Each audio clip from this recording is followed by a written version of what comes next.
La croix pommetée, vidée et cléchée à 12 branches, appelée actuellement croix occitane, a une longue histoire. L'apparition de cette croix remonte probablement au tout début de notre ère et à son origine chez les premiers christianisés orientaux. En effet, on a retrouvé sur des monuments de l'Empire byzantin ce qui préfigure la croix pommetée telle qu'on la connaît aujourd'hui.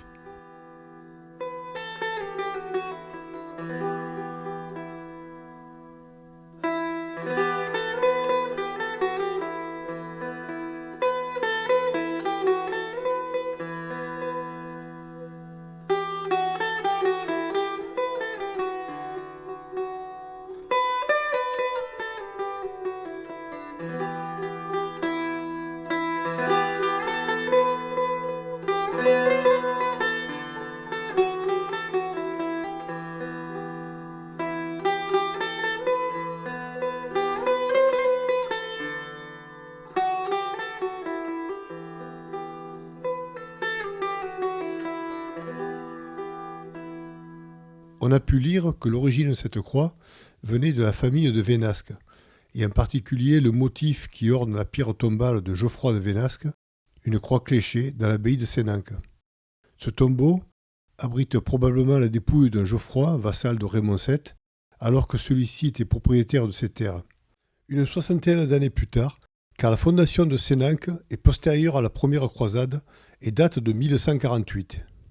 Autre hypothèse concernant Vénasque, c'est l'emploi de la croix par saint Siffrin, évêque de Vénasque depuis 530, mais aucune preuve ne vient étayer cette thèse. Quant à François de Thézan, autrefois enterré dans l'église de Vénasque, et dont la pierre tombale se trouve dans le baptistère de Vénasque, si on en croit la chronique de César de Notre-Dame en 1603, il s'agirait lui aussi d'un vassal des comtes de Saint-Gilles. Le baptistère a été remanié au XIIIe siècle, le dôme, les colonnes et les chapiteaux remplacés. L'église, elle, a été construite plus haut de quelques mètres. Il ne reste que peu de traces de la crypte primitive. Autre conjecture, s'agissant d'une prétendue croix des Bosonides, on a vu apparaître récemment une fiction prétendant que Boson Ier et sa famille seraient les premiers utilisateurs de la croix pommetée. La découverte de monnaies de Boson et la similitude de dessins dans les différents ateliers monétaires utilisés par les rois d'Arles et les monnaies des Carolingiens viennent ruiner ces supputations.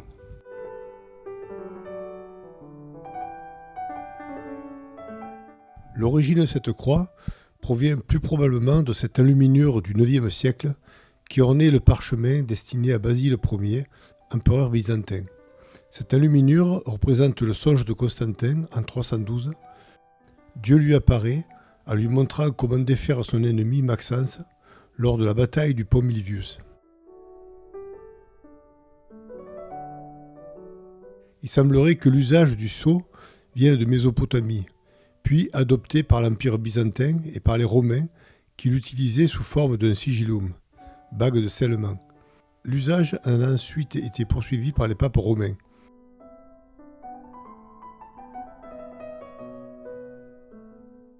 S'agissant du sceau de Raymond de Saint-Gilles, il aurait été le premier sceau connu en Europe occidentale. Il apparaît sur une charte donnée à l'abbaye de Saint-André d'Avignon en 1088. Toutefois, cette charte est considérée par beaucoup d'auteurs comme falsifiée, au motif d'une impossibilité concernant la date, 1088, date à laquelle Raymond IV n'aurait pas encore été souverain de ces contrées. Or, nous verrons plus loin qu'il avait acheté à son frère l'apanage qu'il détenait déjà auparavant. Ce qui paraît faux par contre, c'est le sceau en plomb, marqué d'un emblème qu'il n'aurait utilisé que 8 ans plus tard lors de la croisade. En novembre 1095, le pape Urbain II vient à Clermont d'Auvergne prêcher une croisade pour délivrer les lieux saints. De nombreux grands féodaux sont présents et promettent de se croiser au cri de Deolvold. Les émissaires de Raymond Saint-Gilles sont présents et engagent leur maître. Urbain II, pape originaire du Champenois, a reçu des informations de l'empereur byzantin Alexis Ier Comnène qui signalait les persécutions faites aux chrétiens d'Orient. Urbain II continue en 1096 son périple sur les terres d'Oc. En juillet 1096, il est à Nîmes, où le 6 juillet s'ouvre le concile. Le pape consacre l'église de Nîmes à la Vierge Marie.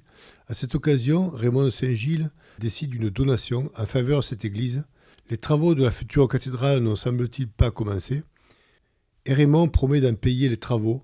Il se fiance avec l'église de Nîmes et de plus abandonne ses droits sur Saint-Gilles et la vallée flavienne. On peut cependant imaginer que cette décision n'est pas sans arrière-pensée. Comme beaucoup de grands féodaux, il a déjà eu maille à partir avec la papauté et a lui-même été excommunié. Ces terres riches du Proche-Orient attisent les convoitises, ainsi que le contrôle des grandes routes du commerce.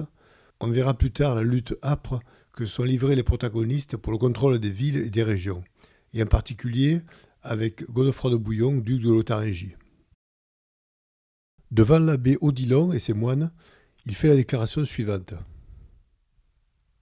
Au nom de la sainte et indivisible Trinité, Père, Fils et Saint-Esprit, à l'honneur et révérence du Dieu unique, en trois personnes, de la bienheureuse et sainte Vierge Marie, Mère de Dieu, de tous les esprits célestes, des bienheureux apôtres, Pierre et Paul, et de tous les saints, et en particulier du très saint confesseur du Christ, Gilles, moi, Raymond, par la permission divine, comte de Toulouse et de Rodez, duc de Narbonne, marquis de Provence.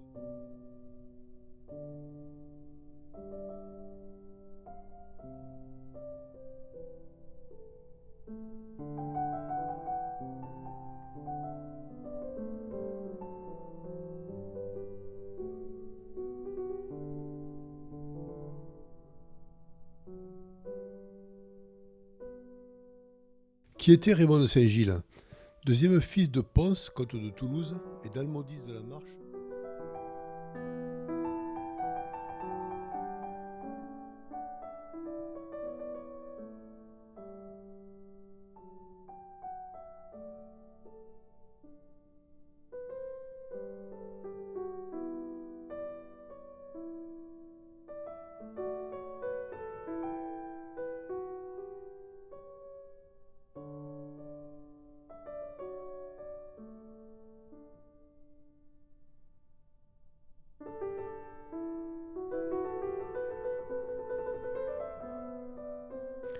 Les deux fils de Guillaume IV meurent jeunes. Il se retrouve sans succession et vend à son frère Raymond IV de Saint-Gilles le comté de Toulouse vers 1087. Urbain II comprend bien que l'entente ne règne pas entre ces grands féodaux. Leurs armées, qui ne parlent pas la même langue, devront cheminer séparément et avoir des signes de ralliement distincts. C'est alors qu'Urbain II donne cette croix à Raymond de Saint-Gilles, croix que Raymond va faire coudre sur des bannières de drap rouge. L'armée des Provençaux, c'était le nom qu'on donnait à l'époque aux gens de Languedoc. Cette armée va s'élancer à la fin d'octobre 1096, sous la direction d'Adhémar de Monteil, évêque du Puy. La légende voudrait que la bannière de Raymond de Saint-Gilles ait flotté pour la première fois après la prise d'Antioche, fin juin 1098. Légende relayée par des auteurs anciens, Ducange, Don de Vic et Don Vessette en particulier. L'usage des blasons ne va intervenir que bien après la croisade, et Raymond de Saint-Gilles, qui va mourir en 1105, ne l'a pas encore adopté. Bertrand, son fils, qui lui a succédé en 1096 sur le trône comtal, ne l'utilisera pas non plus. Alphonse Jourdain, le fils de Raymond de Saint-Gilles, né en Palestine, pourrait être le premier à avoir utilisé ce blason. Son fils, Raymond V, le premier, généralisera son emploi, suivi de Raymond VI et de Raymond VII. Le premier dessin de cette croix va apparaître par contre sur les pièces de monnaie des occupants du comté de Tripoli. Le Proche-Orient a été partagé entre les trois grandes armées. Les Provençaux de Raymond de Saint-Gilles et ses successeurs vont très vite adopter ce signe sur leur monnaie. Et cela n'interviendra que plus tard sur les terres provençales, sur les monnaies du marquisat de Provence, mais aussi sur celles des évêques d'Embrun et d'Apt. Les comtes de Saint-Gilles de Toulouse ne l'ont pas utilisé ailleurs sur leur monnaie hors Provence.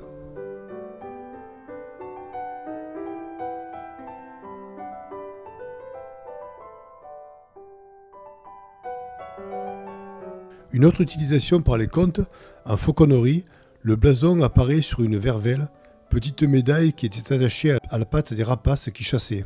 Les vassaux des comtes de Saint-Gilles de Toulouse utilisèrent la croix sur leurs armes, leurs monnaies ainsi que sur leurs sceaux.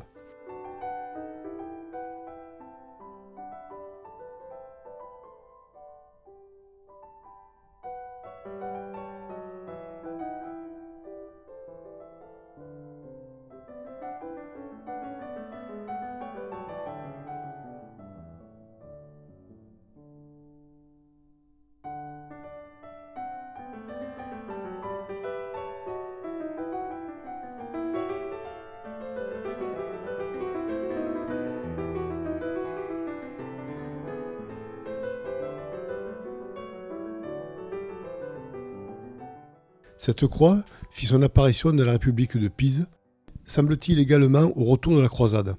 Les Pisans combattirent aux côtés de Raymond Saint-Gilles et de Guillaume de Sabran pour la prise de Tripoli. Quand l'église de Nîmes a-t-elle utilisé ce symbole? Probablement en même temps que la famille des Toulouse. Était-ce grâce à Alphonse Jourdain quand il rentre à Beaucaire, à la mort de son frère Bertrand? Bertrand qui va retourner au Liban, où il trouvera la mort à son tour. Alphonse retournera aussi en Palestine et y sera empoisonné. Seul son fils, Raymond V, est enterré dans la cathédrale Notre-Dame et Saint-Castor.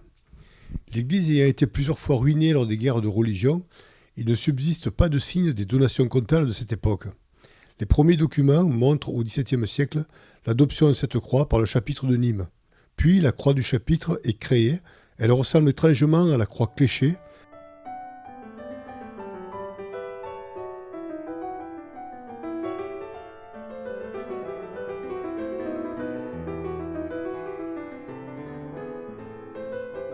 Enfin, et encore de nos jours, plusieurs rappels du soutien des Raymond de Saint-Gilles perdurent dans l'église.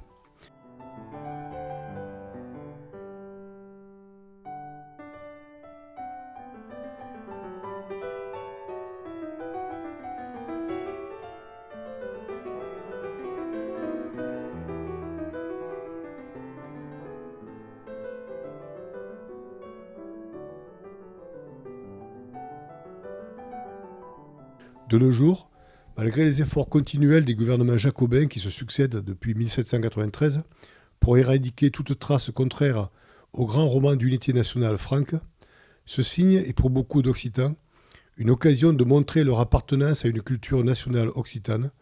La France lutte depuis la Troisième République contre les langues nationales des pays occupés et grâce à la complicité de ces hussards noirs de la République, elle y parvient avec succès. Cette entreprise a été efficacement relayée par les grands médias nationaux français, qu'ils soient d'expression écrite, radiophonique ou télévisuelle. Malgré tout, la croix occitane reste notre meilleur signe identitaire, un signe de paix et d'espoir.